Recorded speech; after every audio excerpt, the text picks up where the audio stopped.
Hello guys, welcome back to my YouTube channel commerce stream by MD Shadan. Guys, आज हम इस video में issue of share का question number 8, 9, 10 and 11 करेंगे। और आज की ही वीडियो में गाइस हम एक नया कॉन्सेप्ट भी पढ़ेंगे, एक नया टॉपिक पढ़ेंगे जिसका नाम है issue of share for consideration other than cash, जो कि बोर्ड एग्जाम के लिए गाइस बहुत ही ज़्यादा इंपॉर्टेंट है। 4 मार्क्स का वेटेज रखता है, ठीक है, तो वो भी करेंगे। आइए सबसे पहले शुरू करते हैं क्वेश्चन नंबर 8 को। ठीक है, ये बिल्कुल नॉर्मल क्वेश्चन है।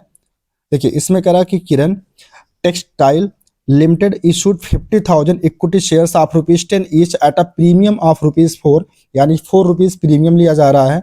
और एक शेयर का जो फेस वैल्यू है वो ₹10 है, यानी ₹14 लिया जा रहा है पर शेयर। ठीक है, आगे कह रहा and 2006% preference shares of ₹100 each at a par. At a par का मतलब 100 का 100 में ही, यानी ₹100 का शेयर ₹100 में ही इशू हो रहा है एज फॉलो। ठीक है, यानी इस क्वेश्चन में दो शेयर आपको पता होगा। अगर शेयर के टाइप आपको पता होगा, 2 टाइप के शेयर होते हैं, इक्विटी शेयर और प्रेफरेंस शेयर। तो दोनों तरह के शेयर एक साथ इशू किए जा रहे हैं। तो इस तरह के क्वेश्चन को कैसे करेंगे वो आइए देखते हैं। देखिए, इसका इंस्टॉलमेंट दिया है, एप्लीकेशन, अलॉटमेंट, फर्स्ट कॉल और फाइनल कॉल। अब जो इक्विटी शेयर इशू हुआ है, ठीक है, जो कह रहा था कि एक शेयर ₹10 का होगा और ₹4 प्रीमियम, यानी कि ₹14 में शेयर इशू हो रहा है। देखो वो कैसे कंपनी ले रही है इंस्टॉलमेंट में। कह रहा है कि एप्लीकेशन पे 3.50 यानी ₹3.5 एप्लीकेशन पे कंपनी मांग रही है। और अलॉटमेंट पे कह रहा कि 6.50 यानी ₹6.5 अलॉटमेंट पे मांग रही है। लेकिन इसमें कह रहा कि इंक्लूडिंग प्रीमियम। इसका मतलब गाइस, इस ₹6.5 में प्रीमियम भी इंक्लूड है। तो आपको पता प्रीमियम का अमाउंट कितना है, ₹4। तो अगर 6.5 में से 4 माइनस कर दें तो बचेगा कितना, 2.50। तो ये हो जाएगा आपका शेयर कैपिटल का। ठीक है, फिर कह रहा कि फर्स्ट कॉल पे ₹2 एंड फाइनल कॉल पे कंपनी ₹2 मांग रही है। ठीक है, इस तरीके से अगर आप इनका सम करेंगे तो टोटल हो जाएगा कितना, 14 इंक्लूडिंग प्रीमियम हो जाएगा। ठीक है, और इसी तरीके से प्रेफरेंस शेयर के केस में कह रहा कि जो प्रेफरेंस शेयर कितने का था, एक शेयर की फेस वैल्यू कितना थी, 100।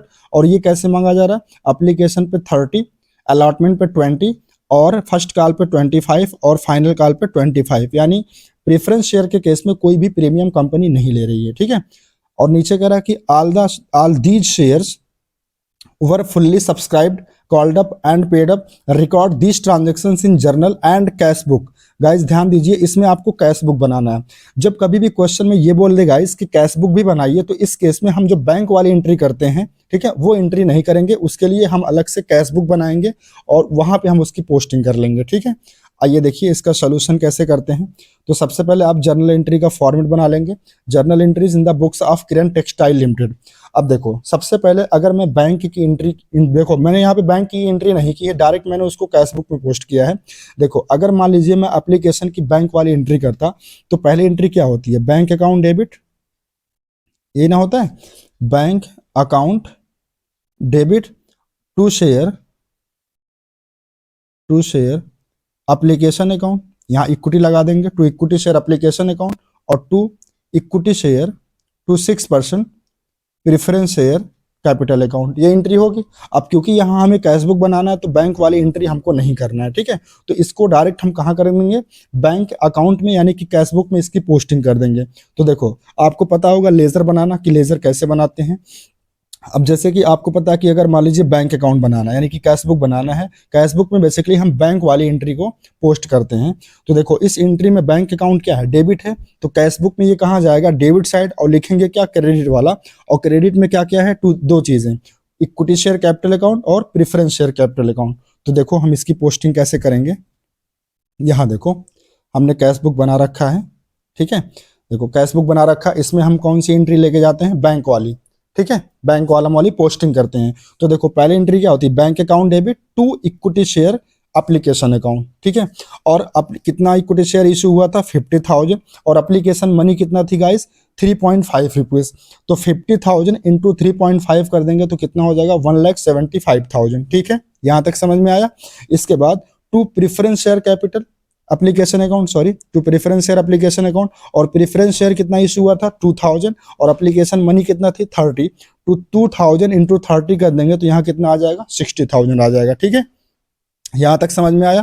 तो ये हो गई पहली एंट्री की पोस्टिंग। ठीक है, और जो दूसरी एंट्री है उसका हम जर्नल बनाएंगे। अब दूसरी एंट्री क्या होती है, देखो कैपिटल में ट्रांसफर करने वाली, तो एंट्री हो जाएगी equity share application account debit to equity share capital account, ठीक है। और preference share application account debit to preference share capital account, मतलब एक ही में कर दे रहे हैं क्योंकि आपके बुक में एक ही में मर्ज करके एंट्री की गई है। हम चाहें तो इसको अलग अलग कर सकते हैं, जैसे इसकी हम दो एंट्री कर सकते हैं। पहली क्या कर देंगे, इक्विटी शेयर एप्लीकेशन जो येलो वाली है, equity share application account debit to equity share capital account, और जो पिंक कलर है इसकी अलग एंट्री कर सकते हैं 6% preference share application account debit to 6% preference share capital account. लेकिन क्योंकि आपके बुक में दोनों एंट्री को मर्ज करके, यानी इक्विटी शेयर एप्लीकेशन वाला और equity share preference share application वाला, ठीक है, दोनों को मर्ज करके किया गया, तो हम भी मर्ज करके ही कर रहे हैं, ठीक है। तो आपकी एंट्री क्या बन जाएगी, equity share application account debit कितना 1,75,000, और इक्विटी शेयर कैपिटल अकाउंट यहाँ भी कितना आ जाएगा 1,75,000, ठीक है। अब प्रेफरेंस शेयर वाला क्या हो जाएगा, 6% preference share application account debit 60,000 to 6% preference share capital account कितना हो जाएगा 60,000, ठीक है। गाइस यहाँ तक आपको समझ में आया होगा। इसके बाद फिर हम क्या करेंगे, अलॉटमेंट का ड्यू बनाएंगे, ठीक है। अलॉटमेंट का ड्यू बनाएंगे तो उसके लिए एंट्री क्या करेंगे, equity share allotment account debit to equity share capital account और to equity share to securities premium account, ठीक है। आप पहले येलो वाला देखिए, यानी इक्विटी शेयर वाला, इक्विटी शेयर जो इशू हुआ है उसकी एंट्री पहले आप देखिए। अब आपको पता है इक्विटी शेयर जो इशू हुआ है और जो अलॉटमेंट वाली कॉल है उसमें प्रीमियम भी था। यहाँ देखो अलॉटमेंट पे जो कंपनी पैसा ले रही इक्विटी शेयर का 6.5 रुपया ले रही, इसमें 4 रुपया प्रीमियम का है, तो इसलिए हम एंट्री में प्रीमियम भी दिखाएंगे क्रेडिट साइड, ठीक है। तो इक्विटी शेयर अलॉटमेंट में 3,25,000 ये कैसे आया, तो देखो 50,000 शेयर इशू हुआ था 50,000, तो 50,000 को अगर हम 6.5 से मल्टीप्लाई कर देंगे, ठीक है, एक सेकंड, 6.5 से मल्टीप्लाई कर देंगे तो ये आ जाएगा 3,25,000, ठीक है। फिर इसके बाद to equity share capital account, अब इक्विटी शेयर कैपिटल में आपको पता है इसमें फेस वैल्यू आता है, तो 50,000 शेयर इनटू फेस वैल्यू कितना है, मतलब कैपिटल का जो अमाउंट है, तो 6.5 तो टोटल था जिसमें प्रीमियम भी शामिल था, तो इसमें से अगर हम 4 रुपया निकाल दें तो बचेगा कितना 2.5 रुपया, 4 रुपया निकालने तो कितना बचेगा 2.5 रुपया, तो 50,000 इंटू 2.5 कर देंगे तो 1,25,000 आ जाएगा, ठीक है, जो कि इक्विटी शेयर कैपिटल के सामने हो जाएगा। बाकी रिमेनिंग कितना बचा 4 रुपया, तो 50,000 इंटू 4 कर लेंगे, 50,000 इंटू 4 कर लेंगे तो 5 चौक 20, यानी कि 2 लाख रुपया आपका आ जाएगा इक्विटी शेयर सिक्योरिटीज प्रीमियम में, ठीक है। आई होप आपको समझ में आ गया होगा। इसके बाद प्रेफरेंस शेयर का देख लो, 6% preference share allotment account debit to 6% preference share capital account, ठीक है। अब प्रेफरेंस शेयर पे अलॉटमेंट पे कितना मांगा था गाइस, अलॉटमेंट पे मांगा था 20, तो 20 से मल्टीप्लाई अगर आप कर देंगे, देखिए यहाँ पे preference share allotment account debit to preference share capital account, ठीक है। तो देखो कितना शेयर इशू हुआ 2,000 और 25, तो 25,000 इंटू 2, सॉरी कितना शेयर इशू हुआ है एक बार चेक कर ले हैं, 2,000 शेयर्स और 20, हाँ 20 अलॉटमेंट है, 20 रुपीज़ अलॉटमेंट पे है, तो 20 तो 2,000 इंटू 20 कर देंगे तो कितना आ जाएगा 2,000 इंटू 20 अगर कर देंगे तो आपका आ जाएगा 40,000, ठीक है। फिर से देखिए इक्विटी शेयर अलॉटमेंट के सामने 50,000 इंटू 6.5 करेंगे तो 3,25,000 आ जाएगा, ठीक है। और इक्विटी शेयर कैपिटल में 50,000 इंटू 2.5 करेंगे तो 1,25,000 आ जाएगा, और सिक्योरिटी प्रीमियम में 50,000 इंटू 4 कर देंगे तो 2 लाख आ जाएगा, ठीक है। और 6% प्रेफरेंस शेयर अलॉटमेंट में कितना आ जाएगा 2,000 शेयर, और अलॉटमेंट मनी कितना है 20, तो 2,000 इंटू 20 करेंगे तो 40,000 आ जाएगा, और वही amount to 6% preference share capital में भी कितना आ जाएगा 40,000 आ जाएगा, ठीक है। आई होप आपको ये एंट्री समझ में आ गई। इसके बाद हम इसकी बैंक वाली एंट्री करते हैं, तो बैंक वाली एंट्री तो हम कहाँ दिखाएंगे कैश बुक में, और एंट्री क्या होती है बैंक अकाउंट डेबिट, यानी एंट्री में डेबिट आ रहा है बैंक अकाउंट, तो बैंक अकाउंट के डेबिट में यानी कि कैश बुक में डेबिट में ही पोस्ट करेंगे, और क्या लिखेंगे to equity share allotment account, ठीक है। कितना 3,25,000 रुपया, कैसे 50,000 था और 6.5 जो है अलॉटमेंट मनी थी इंक्लूडिंग प्रीमियम, तो 3,25,000 हो जाएगा। और to preference share allotment account 2,000 shares पे 20 के रेट से कितना हो जाएगा 40,000 हो जाएगा, ठीक है। यहाँ तक समझ में आया। आइए इसके बाद फर्स्ट कॉल का कर लेते हैं, एक बार चेक कर लेते हैं फर्स्ट कॉल मनी कितना था, एक सेकंड। तो देखो first call money equity share का है 2 रुपीज़ और प्रेफरेंस शेयर का है 25, तो याद रखिएगा इसका कितना है 2 और इसका कितना है 25। तो आइए देखिए थर्ड एंट्री, तो थर्ड एंट्री हो जाएगी ड्यू की equity share first call account debit, कितना हो जाएगा यहाँ पे 50,000 इंटू 2 1 लाख हो जाएगा, ठीक है। और 6% प्रेफरेंस शेयर फर्स्ट कॉल, इसका कितना हो जाएगा 2000 इंटू 25, तो ये हो जाएगा 50,000। और टू इक्विटी शेयर कैपिटल में भी कितना हो जाएगा 1 लाख, और टू प्रेफरेंस शेयर कैपिटल पे कितना हो जाएगा 50,000, ठीक है। अब इसके बाद हम क्या करेंगे फाइनल कॉल का या सॉरी फर्स्ट कॉल की बैंक वाली एंट्री करेंगे। तो बैंक वाली एंट्री क्या होगी, bank account debit to equity share first call account, देखो bank account debit to equity share first call 50,000 into 2 1 lakh हो जाएगा, और टू 6% प्रेफरेंस शेयर कैपिटल में कितना हो जाएगा 50,000 हो जाएगा, ठीक है। आइए इसके बाद फाइनल कॉल की यानी कि लास्ट कॉल की कर लेते हैं।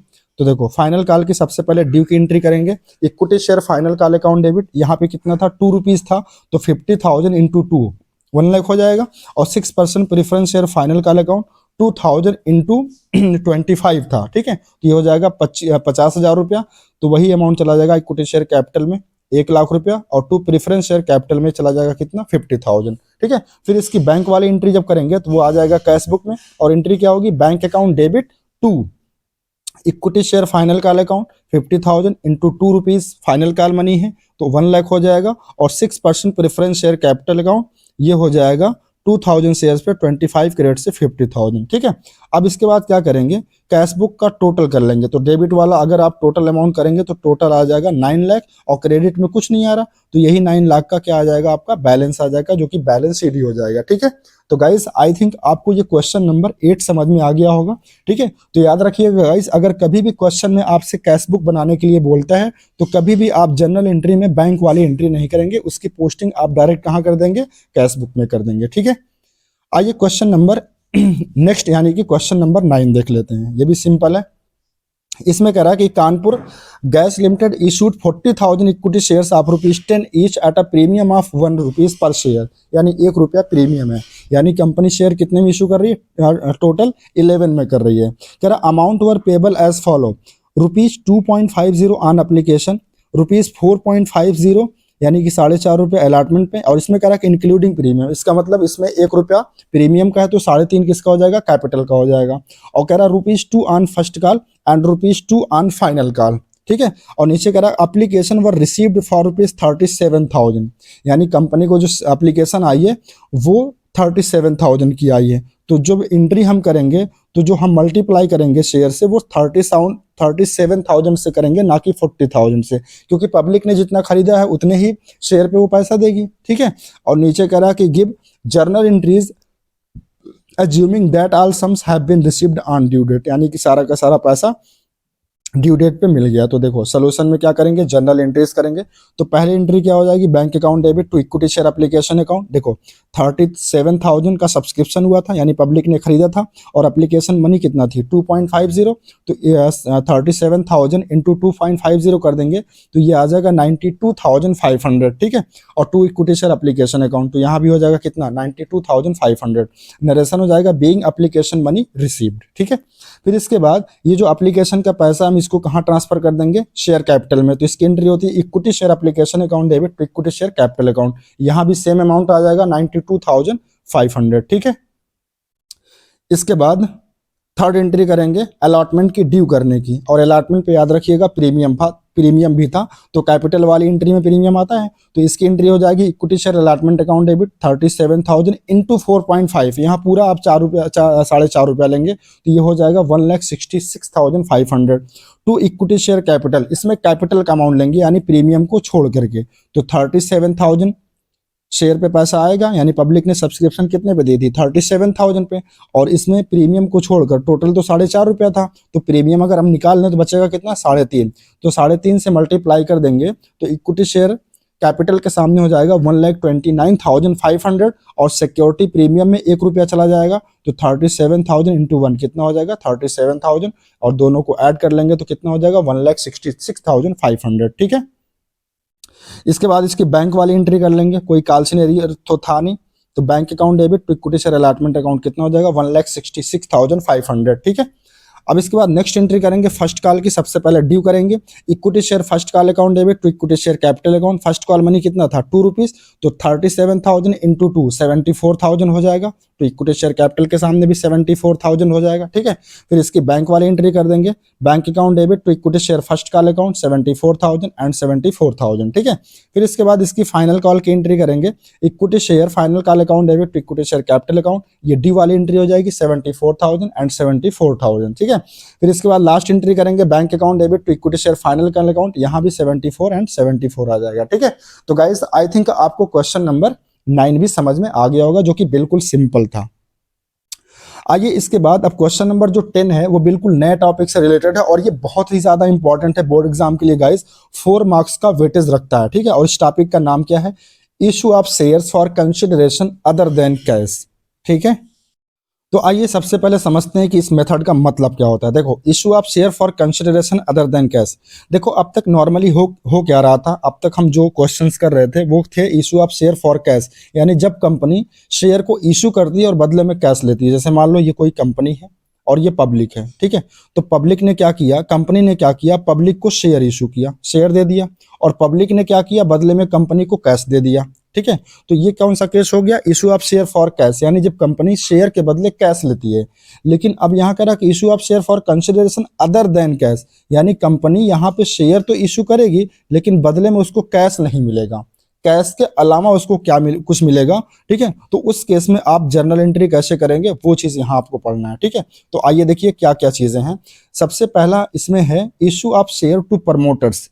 कभी कभी हम क्या करते हैं, प्रमोटर्स को शेयर इशू करते हैं। अब सबसे पहले प्रमोटर कौन होता है, देखो कंपनी क्या करती है, एक तो पहला तरीका होता है कि कंपनी जो है पब्लिक को शेयर इशू करे, यानी पब्लिक को शेयर दे और बदले में कैश ले। लेकिन कभी कभी कुछ केसेस में क्या होता है कि कंपनी शेयर तो इशू करती है लेकिन बदले में कैश नहीं लेती, कैश के अलावा कुछ लेती है। सर कैश के अलावा क्या लेती है, तो कैश के अलावा गाइस कंपनी या तो सर्विसेज लेती है या तो कोई असेट लेती है। तो उस केस में जनरल एंट्री कैसे करते हैं वो समझिए। तो सबसे पहला केस है issue of shares to promoters, ठीक है।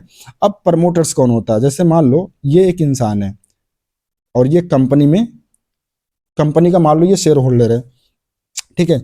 तो अब प्रमोटर्स का मतलब होता है वो लोग जो कंपनी को इनिशिएट करते हैं, कंपनी को आइडियाज देते हैं, ठीक है। जैसे मान लो किसी कंपनी को स्टार्ट करना है, किसी कंपनी का इनकॉर्पोरेशन करना है। इनकॉर्पोरेशन का मतलब होता है कंपनी का जन्म देना। तो कंपनी को जन्म कैसे दिया जाता है, लॉ के थ्रू। तो जितनी भी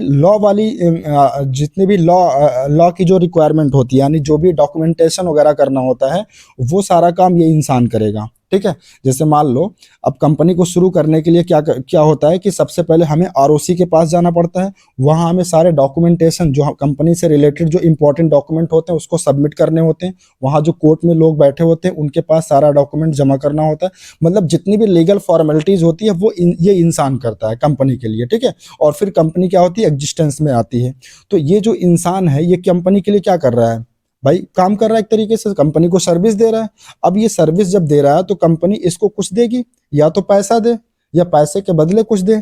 तो यहाँ पे ऐसा नहीं होगा कि कंपनी के लिए ये जो बंदा है, ये जो प्रमोटर है, ये जो कंपनी के लिए सर्विस प्रोवाइड कर रहा है, यानी कंपनी को जो इनिशिएट कर रहा है, कंपनी को जो शुरू कर रहा है, यानी जो भी लीगल फॉर्मेलिटीज इस इंसान के द्वारा की जा रही है, ठीक है, उसके लिए कंपनी इसको कैश ना दे करके अपने कंपनी का शेयर दे देगी, ठीक है।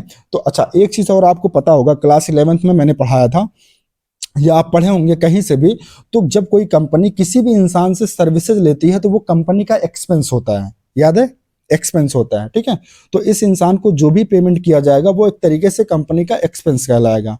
तो इसीलिए पहली एंट्री इसमें हम करते हैं इनकॉर्पोरेशन एक्सपेंसेस, या फिर इसी का दूसरा नाम होता है प्रिलिमिनरी एक्सपेंसेस, यानी कंपनी को शुरू करने में जो खर्चे करने पड़ते हैं, ठीक है। तो कंपनी को शुरू करते समय जो भी कंपनी खर्चे करती है उसको बोलते हैं इनकॉर्पोरेशन एक्सपेंस या फिर प्रिलिमिनरी एक्सपेंस। तो उसको हम डेबिट कर देंगे, क्योंकि आपको पता है एक्सपेंस का बढ़ना हमेशा क्या होता है, डेबिट होता है। और वो पैसा किसको देना, प्रमोटर को। तो एक तरीके से ये कंपनी की लायबिलिटी हो गई, क्योंकि मान लो मैं कंपनी हूं और आप प्रमोटर हैं और मुझे आपको कुछ पैसा देना है, तो वो मेरी लायबिलिटी होगी। और लायबिलिटी का बढ़ना हमेशा क्या होता है, क्रेडिट होता है। ये भी मैंने आपको बताया है, ठीक है। तो पहली एंट्री हो जाएगी इन कॉर्पोरेशन या फिर preliminary expense account debit to promoters account. ठीक है। फिर इसके बाद कंपनी क्या करती है, इसका पेमेंट करती है, प्रमोटर का पेमेंट करती है। तो जब प्रमोटर को पेमेंट करेगी तो प्रमोटर के नाम की जो लायबिलिटी होगी वो डिक्रीज हो जाएगी, और लायबिलिटी का डिक्रीज होना क्या होता है, डेबिट होता है। तो इसीलिए हम प्रमोटर्स को क्या कर देंगे, डेबिट कर देंगे। अब देखो, अगर मान लो कंपनी कैश देते तो हम यहाँ टू बैंक लिखते, लेकिन कंपनी कैश तो दे नहीं रही है, कंपनी शेयर दे रही है। तो इस केस में कंपनी का जो शेयर कैपिटल है, यानी कंपनी की जो लायबिलिटी है शेयर कैपिटल के नाम की, वो बढ़ जाएगी। और लायबिलिटी का बढ़ना क्या होता है, क्रेडिट होता है। तो एंट्री हो जाएगी टू शेयर कैपिटल अकाउंट।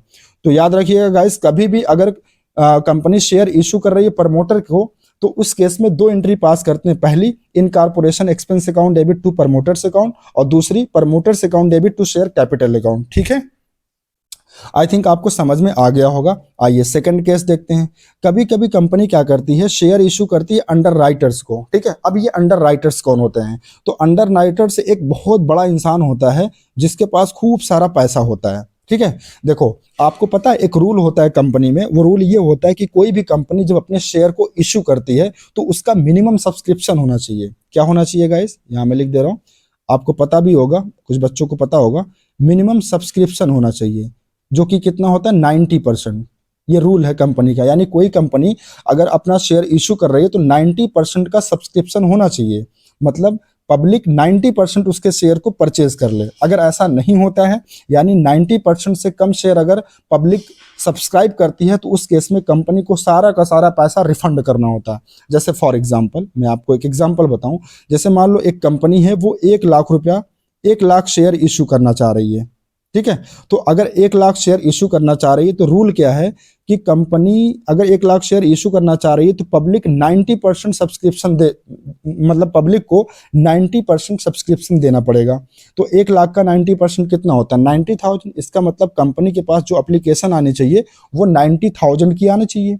अब यहाँ रिस्क है, एक तरीके से क्या है, कंपनी के लिए रिस्क है भाई। अगर 90,000 से कम आ गया, जैसे मान लो 88,000 आ गया, तो इस केस में कंपनी को सारा का सारा पैसा रिफंड करना पड़ेगा, और वो कंपनी बेकार कंपनी मानी जाएगी। ऐसी कंपनी को हम क्या मानेंगे, बेकार कंपनी मानेंगे, है ना, क्योंकि उसके 90% शेयर भी कंपनी पब्लिक नहीं परचेज कर रही है। तो इस रिस्क से बचने के लिए, ठीक है, क्या करती है कंपनी, एक ऑप्शन ढूंढती है, और वो ऑप्शन ये है कि एक इंसान होता है, बहुत बड़ा इंसान होता है, ये कंपनी से कहता है, कंपनी आप टेंशन ना लीजिए, आप शेयर इशू करिए। अगर आप जितना शेयर इशू करेंगे, जैसे मान लो कंपनी 1 लाख शेयर इशू कर रही है, तो अगर पब्लिक मान लो उसका 90% सब्सक्रिप्शन होना चाहिए, यानी कि 90,000 पब्लिक को शेयर खरीदना है। लेकिन अगर मान लो 90,000 से कम सब्सक्रिप्शन पब्लिक कंपनी के पास जाता है, तो जितना भी कम जाएगा, ये इंसान कहता है वो सारा का सारा शेयर हम परचेज कर लेंगे, आप टेंशन ना लीजिए। ठीक है, समझ में आ गया। तो अब ये इंसान जो ये रिस्क ले रहा है, कंपनी का रिस्क जो अपने ऊपर ये ले रहा है, क्यों फ्री में लेगा क्या, नहीं, इसके लिए ये इंसान भारी भरकम कमीशन भी लेता है, यानी कमीशन चार्ज करता है ये इंसान, यानी कि इस इंसान को क्या बोलते हैं, अंडर राइटर। तो अंडर राइटर इस बात की गारंटी देता है कंपनी को कि अगर आप जितना शेयर इशू करेंगे, अगर 90% से कम सब्सक्रिप्शन पब्लिक देती है, तो जितना कम देगी वो सारा का सारा शेयर हम परचेज कर लेंगे, लेकिन उसके बदले में हमें कमीशन चाहिए। तो एक तरीके से ये इंसान भी कंपनी को क्या कर रहा है, सर्विस दे रहा है, कंपनी के रिस्क को अपने ऊपर ले रहा है। तो इसका कमीशन कंपनी अंडर राइटर को पे करती है। तो अब यहां भी अगर मान लो कंपनी अंडर राइटर को कमीशन दे रही है, तो कंपनी के लिए क्या है, कमीशन की पेमेंट करना एक तरीके से एक्सपेंस ही हुआ, और एक्सपेंस का बढ़ना हमेशा क्या होता है, डेबिट होता है। तो इसीलिए पहली एंट्री हम क्या करेंगे, underwriting commission account debit to underwriter. अब अंडर राइटर को क्रेडिट क्यों कर रहे हैं, क्योंकि पैसा किसको देना, अंडर राइटर को। तो एक तरीके से अंडर राइटर जो है ये कंपनी की लायबिलिटी होती है, और लायबिलिटी का बढ़ना हमेशा क्या होता है, क्रेडिट होता है। ठीक है, इसके बाद कंपनी अंडर राइटर को कमीशन पे करती है। तो जब कंपनी अंडर राइटर को कमीशन पे करेगी, तो अंडर राइटर नाम की जो लायबिलिटी है वो कम हो जाएगी, और लायबिलिटी का कम होना क्या होता है, डेबिट होता है। और कंपनी क्या दे रही, कैश तो दे नहीं रही है, उसके बदले में कंपनी क्या देती है, शेयर देती है। ठीक है, तो शेयर देगी तो कंपनी का शेयर कैपिटल बढ़ जाएगा, और शेयर कैपिटल भी कंपनी की लायबिलिटी होती है। तो लायबिलिटी का बढ़ना क्या होता है, क्रेडिट। तो शेयर कैपिटल को हम बढ़ा देंगे। ठीक है, तो आई थिंक ये केस भी आपको समझ में आ गया होगा। अभी क्वेश्चन करेंगे तो और ज्यादा क्लियर होगा।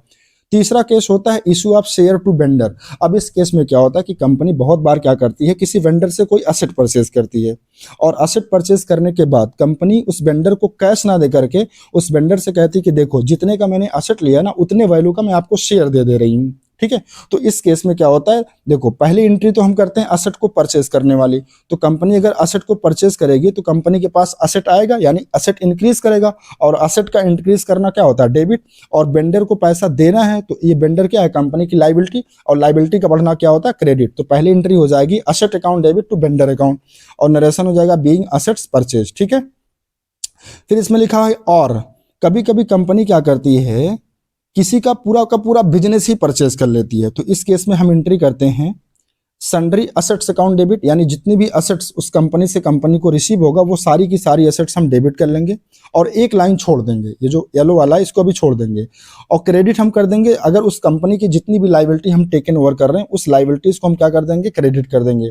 और पैसा किसको देना है, वेंडर को, तो वेंडर को क्रेडिट कर देंगे, और क्रेडिट में भी एक लाइन छोड़ देंगे। अब देखो क्या होगा, जब हम जितनी भी असेट है उसको डेबिट कर लेंगे, सन्ड्री क्रेडिटर्स को, सन्ड्री लाइबिलिटीज को क्रेडिट कर लेंगे, और जो परचेज कंसिडरेशन होगा, वेंडर के सामने अक्सर क्या लिखते हैं, परचेज कंसिडरेशन, यानी कितने में बिजनेस परचेज किया जा रहा है। इसके बाद जब हम डेबिट का और क्रेडिट का बैलेंस करते हैं, तो अगर बैलेंस करने पर बैलेंसिंग फिगर डेबिट में आ गया तो वो बैलेंसिंग फिगर क्या कहलाता है, गुडविल कहलाता है। और कभी कभी बैलेंसिंग फिगर क्रेडिट में आ जाता है, ठीक है, तो उस बैलेंसिंग फिगर को जो क्रेडिट में आ रहा है उसको बोलते हैं कैपिटल रिजर्व, ठीक है। और नरेशन हो जाएगा बीइंग बिजनेस परचेज्ड, ठीक है। तो आई थिंक आपको ये भी केस समझ में आया होगा। इसके बाद इसकी दूसरी एंट्री करते हैं वेंडर अकाउंट डेबिट, क्योंकि वेंडर को जब पेमेंट होगा तो वेंडर नाम की लाइबिलिटी कम हो जाएगी, और लाइबिलिटी का कम होना क्या होता है, डेबिट होता है। और इसके बाद टू कैश, कभी कभी क्या होता है, जैसे मान लो 10 लाख की पेमेंट करना, उसमें से 2 लाख का कैश या चेक दे दिया गया, तो हम टू कैश या फिर बैंक अकाउंट को क्रेडिट कर देंगे। और अगर मान लो शेयर कैपिटल यानी शेयर इशू किया जा रहा है तो शेयर दे देंगे। अगर शेयर प्रीमियम पे इशू किया जा रहा है तो सिक्योरिटी प्रीमियम को भी क्रेडिट कर देंगे। और टू एज पर क्वेश्चन, यहाँ भी कभी कभी कुछ आता है, वो देखेंगे जब क्वेश्चन में आएगा, ठीक है। फिलहाल हम क्या एंट्री करेंगे, vendor account debit to cash या फिर bank account to share capital account to security premium account. लेकिन इस केस में क्या होता है, एक चीज आपको कंपलसरी है, वो क्या, एक नोट आपको कैलकुलेट करना है, जो कि number of shares to be issued. यानी मान लो 10 लाख की कोई एसेट है और कंपनी के पास मान लो जो शेयर है उस शेयर की वैल्यू 100 रुपया है, एक शेयर की वैल्यू 100 रुपया है, तो 10 लाख के बदले में अगर कंपनी अपना 100 रुपया का शेयर दे रही है तो कितने नंबर ऑफ शेयर्स इशू करने पड़ेंगे, उसके लिए हम number of shares to be issued, यानी कंपनी कितना शेयर इशू करे उसके लिए हमें नंबर ऑफ शेयर निकालना पड़ता है। इसका फार्मूला होता है amount due to vendor upon issue price पर शेयर। इस फार्मूले से निकल जाएगा कि कितना शेयर कंपनी इशू कर रही है कितने अमाउंट के बदले, ठीक है। आइए क्वेश्चन करते हैं, तब आपको और अच्छे से क्लियर हो जाएगा। आइए सबसे पहले हम करते हैं क्वेश्चन नंबर 10, ठीक है। इसमें देखो कह रहा है विमल लिमिटेड परचेज्ड मशीनरी ऑफ ₹9,90,000, यानी 9,90,000 रुपए की मशीन परचेज की जा रही। कौन कर रहा है, विमल लिमिटेड कर रहा है, फ्रॉम कमल लिमिटेड, तो वेंडर कौन हो गया, Kamal limited. The payment to Kamal limited was made by issuing equity share of ₹100 each, यानी 9,90,000 रुपए के बदले में कमल लिमिटेड को क्या दिया जाएगा, 100 रुपये वाला शेयर दिया जाएगा। अब कितना शेयर दिया जाएगा वो आपको कैलकुलेट करना पड़ेगा। करा पास द जर्नल एंट्रीज, ठीक है। When the book of Vimal limited for purchase of machinery, यानी मशीनरी को परचेज करने की एंट्री करना है। And issue of share when, अलग अलग केस दिया। पहले केस में कह रहा कि जब share were issued at par, यानी 9,90,000 रुपए का अगर पेमेंट करना है तो कंपनी उसको 100 रुपये वाले शेयर देगी, वो भी पार पर, यानी 100 रुपये वाला शेयर 100 रुपये में ही देगी। दूसरा कह रहा कि share were issued eight 25% premium, यानी कंपनी अगर शेयर को 25% प्रीमियम पे दे रही तो कितने नंबर ऑफ शेयर इशू करने पड़ेंगे। आइए इसका सोल्यूशन देखते हैं। सबसे पहले case number first, general entry in the books of Vimal limited. Case first क्या था, when shares are issued at par, तो सबसे पहले आप असेट को परचेज करने वाली करेंगे। एंट्री क्या होगी, मशीनरी अकाउंट डेबिट, क्योंकि कंपनी के पास मशीन आएगा तो असेट बढ़ेगा, मशीन अकाउंट को डेबिट कर देंगे। और किसको पेमेंट करना, कोमल लिमिटेड को, ये कंपनी की लाइबिलिटी है और लाइबिलिटी का बढ़ना क्या करते हैं, क्रेडिट। तो मशीनरी अकाउंट डेबिट टू कोमल, कितने का मशीन था, 9,90,000 का, ठीक है। पहले एंट्री समझ में आ गई। आइए सेकंड एंट्री देखो। अब इसके बाद कोमल लिमिटेड को पेमेंट करना है तो एंट्री करेंगे कोमल लिमिटेड अकाउंट डेबिट, और जब पेमेंट हो जाएगा तो कोमल नाम की जो लाइबिलिटी है वो कम हो जाएगी, तो इसीलिए कोमल लिमिटेड को डेबिट कर देंगे। और कंपनी इसका पेमेंट कैसे कर रही है, इक्विटी शेयर कैपिटल से, तो इक्विटी शेयर कैपिटल ये कंपनी की लाइबिलिटी है और लाइबिलिटी का बढ़ना क्या होता है, क्रेडिट, ठीक है। अब कितना शेयर कंपनी मतलब कंपनी को देना पड़ेगा, उसके लिए हमें नंबर ऑफ शेयर निकालना पड़ेगा। कैसे, नंबर ऑफ शेयर, देखो कितना पे करना है, कोमल लिमिटेड को 9,90,000। एक शेयर कितने का है? 100 रुपये का। तो 9,90,000 को 100 से डिवाइड कर देंगे तो आ जाएगा 9,900, यानी 9900 शेयर कंपनी को इशू करना पड़ेगा। तो देखो यहाँ पे लिखा हुआ 9900 शेयर इंटू 100, तो कितना पेमेंट हो जाएगा? 9,90,000। ठीक है, वेरी सिंपल। आइए सेकंड केस देखते हैं। इसमें करा कि when share issued at 25% premium, यानी 25% प्रीमियम पे। तो 100 रुपया फेस वैल्यू था, 25% 25 रुपया, यानी 125 रुपये में जब शेयर दिया जाएगा। तो देखो इसकी एंट्री करेंगे, अब बार बार असेट को परचेज वाली एंट्री नहीं करेंगे, एक बार कर दिया ऊपर बस हो गई। अब सेकंड केस का सेकंड, कोमल लिमिटेड, इसको पेमेंट होगा तो लाइबिलिटी कम हो जाएगी, कोमल लिमिटेड डेबिट। और पेमेंट कैसे होगा? प्रीमियम पे। तो to equity share capital account और टू सिक्योरिटी प्रीमियम अकाउंट। अब कितने नंबर ऑफ शेयर इशू करने पड़ेंगे कंपनी को, उसके लिए आपको निकालना पड़ेगा number of share. Amount payable कितना था? 9,90,000। एक शेयर कितने का होगा? 1,25,000, क्योंकि 25 रुपया प्रीमियम है। तो नंबर ऑफ शेयर कितना आ जाएगा? 7,920। ठीक है, अब देखो इक्विटी शेयर कैपिटल में 7,920 और इसमें फेस वैल्यू आता है आपको पता है, तो 100 से मल्टीप्लाई कर देंगे तो इक्विटी शेयर कैपिटल के सामने आ जाएगा 7,90,000 और सिक्योरिटी प्रीमियम 7,90,000 का 7,920 शेयर का 25 से मल्टीप्लाई कर देंगे तो आ जाएगा 1,98,000। ठीक है, तो आई थिंक आपको समझ में आ गया। लास्ट क्वेश्चन करते हैं, क्वेश्चन नंबर 11। इसमें कह रहा है pass journal entries for the following. X limited, अलग अलग केस दिया। X limited purchase land and building from R Sundaram for ₹5 lakhs payable in fully paid shares of ₹100 each at a premium of 25%। और second करा कि Y limited decided to issue 22,000 shares of 100 each to unit trust of India as underwriting commission, यानी unit trust of India as a under writer बनी हुई है। ठीक है, तो देखो इसकी एंट्री पहले करेंगे, असेट को परचेज करने वाली। Land and building account debit to R Sundaram 5 lakh 5 lakh. फिर इसके बाद आर सुंदरम को पेमेंट होगा, आर सुंदरम डेबिट हो जाएगा to share capital to security premium. अब नंबर ऑफ शेयर अगर हम निकालें इसका, चलो निकाला नहीं है, ठीक है, क्या नाम है, प्रीमियम पे इशू हो रहा है, तो अगर हम इसका नंबर ऑफ शेयर कैलकुलेट करेंगे तो 5 लाख, देखो 5 लाख को 5 लाख की पेमेंट करना है और 125 से अगर इसको डिवाइड करेंगे तो नंबर ऑफ शेयर आ जाएगा कितना? 4,000। ठीक है, आप इसको सॉल्व कर सकते हैं। तो 4,000 इंटू 100, शेयर कैपिटल के सामने हो जाएगा 4 लाख और प्रीमियम में आ जाएगा 25 रुपया प्रीमियम था, तो 4,000 इंटू 25 तो 1 लाख आ जाएगा। ठीक है, इसके बाद अंडर राइटर वाला था यूनिट ट्रस्ट ऑफ इंडिया। अब इस केस में देखो सबसे पहले अंडर राइटर कमीशन देना वो हमारे लिए एक्सपेंस होता है, तो underwriting commission account debit to unit trust of India, ये हमारी लाइबिलिटी है। लाइबिलिटी का बोलना क्या होता है? क्रेडिट। कितना पेमेंट करना? 2 लाख का। ठीक है, अब इसके बाद यूनिट ट्रस्ट ऑफ इंडिया को पेमेंट करेंगे तो लाइबिलिटी कम हो जाएगी। और कैसे पेमेंट हो रहा? शेयर 100 रुपये का शेयर दे करके। तो इसका भी नंबर आप शेयर निकालेंगे तो 2 लाख का, अगर हम नंबर ऑफ शेयर 2 लाख की पेमेंट करना है और एक शेयर कितने का देना? 100 रुपये का। तो 2 0 कैंसिल हो जाएगा, 2,000 शेयर्स आ जाएगा। तो 2,000 शेयर्स इंटू 100 यानी कि 2 लाख। ठीक है, तो गाइस आई थिंक आपको ये क्वेश्चन समझ में आया होगा, बहुत ही आसान है और इसको बिल्कुल भी आप इग्नोर नहीं कर सकते, इसको तो करके ही जाना पड़ेगा। एग्जाम में हर साल आता है, 4 मार्क्स का इसका वेटेज होता है। ठीक है गाइस, अगर आपको कोई भी कन्फ्यूजन है इस वीडियो में तो प्लीज़ मैं आपसे यही रिक्वेस्ट करूंगा कि इस वीडियो को आप 2 से 3 बार देखिए, आपको 100% सारी कन्फ्यूजन क्लियर हो जाएगी। ठीक है, तो गाइस आज के लिए बस इतना ही। अगर वीडियो अच्छा लगा हो तो प्लीज़ वीडियो को लाइक करें, शेयर करें, सब्सक्राइब करें। Thank you so much guys.